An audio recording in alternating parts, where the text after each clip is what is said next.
আপনি কি জানেন জাবালে নূর কি? একজন মুসলিম হিসেবে আপনি অবশ্যই হেরা গুহার নাম শুনেছেন।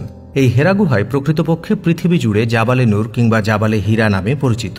এই পাহাড় কাবা শরীফ থেকে মাত্র 2 মাইল দূরে অবস্থিত। জাবালে নূরের অর্থ আলোর পাহাড়। এই পাহাড়েই সর্বপ্রথম সমগ্র মানবজাতির পথের দিশারি হিসেবে পবিত্র বরকতময় কুরআন নাজিল করা হয়।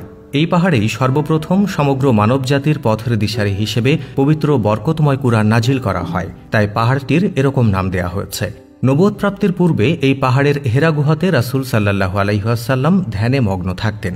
সেকালে এই পাহাড়টি আরোহণ করা মোটেও সহজ ছিল না। পাহাড়টির উচ্চতা প্রায় 1000 ফুট এবং রাসূল সাল্লাল্লাহু আলাইহি ওয়াসাল্লাম যে গুহায় ধ্যানে বসতেন তা ছিল অত্যন্ত সংকীর্ণ। গুহাটি লম্বায় মাত্র 4 মিটার ও প্রস্থ 1.5 মিটার। এই সংকীর্ণ গুহায় সোজা হয়ে দাঁড়াতেই বেশ কষ্ট হয়। 610 খ্রিস্টাব্দে এই সংকীর্ণ গুহাটিতে মহান আল্লাহ রাব্বুল আলামিন পবিত্র বরকতময় কুরআন মাজিদ নাজিল করেন। নবুয়ত প্রাপ্তির বেশ আগে থেকেই রাসূল সাল্লাল্লাহু আলাইহি ওয়াসাল্লাম বিভিন্ন স্বপ্ন দেখতে পেতেন। বিস্ময়করভাবে সত্যি ঘটনায় সেটা পরিণত হতো। এই হেরা গুহায় ধ্যানমগ্ন থাকা অবস্থায় হযরত জিবরাইল আলাইহি ওয়াসাল্লাম ওহী নিয়ে রাসূল সাল্লাল্লাহু আলাইহি ওয়াসাল্লামের কাছে আসেন।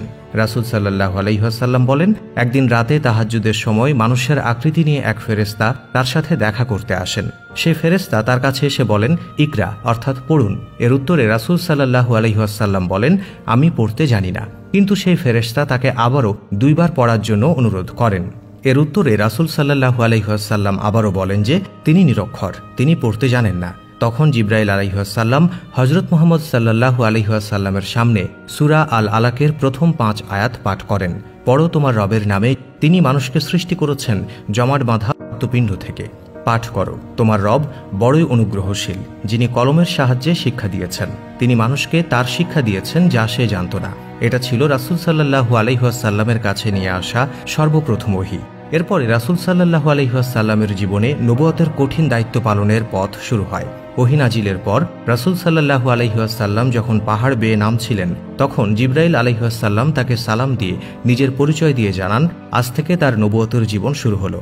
সে রাতেই রাসূল সাল্লাল্লাহু আলাইহি ওয়াসাল্লাম যেদিকেই তাকিয়ে থাকেন সেদিকেই জিবরাইল আলাইহিস সালামকে দেখতে পাচ্ছিলেন। এতে করে তিনি ভীত হয়ে পড়েন। নিজ গৃহে ফিরে আসার পর তিনি তার স্ত্রী হযরত খাদিজা রাদিয়াল্লাহু তাআলা আনহুকে বলেন, আমাকে কম্বল দিয়ে মুড়িয়ে দাও। সে রাতের পর থেকে পরবর্তী 22 বছর 5 মাস 14 দিন ধরে রাসূল সাল্লাল্লাহু আলাইহি ওয়াসাল্লামের উপর একটু একটু করে কুরআন মাজিদ নাজিল করা হয়। এই বিস্ময়কর ঘটনা শুরু হয় জাবালে নূরের ছোট্ট এই গুহায়, যেখান থেকে সর্বশ্রেষ্ঠ নবী হযরত মুহাম্মদ সাল্লাল্লাহু আলাইহি ওয়াসাল্লাম আত্মপ্রকাশ করেন।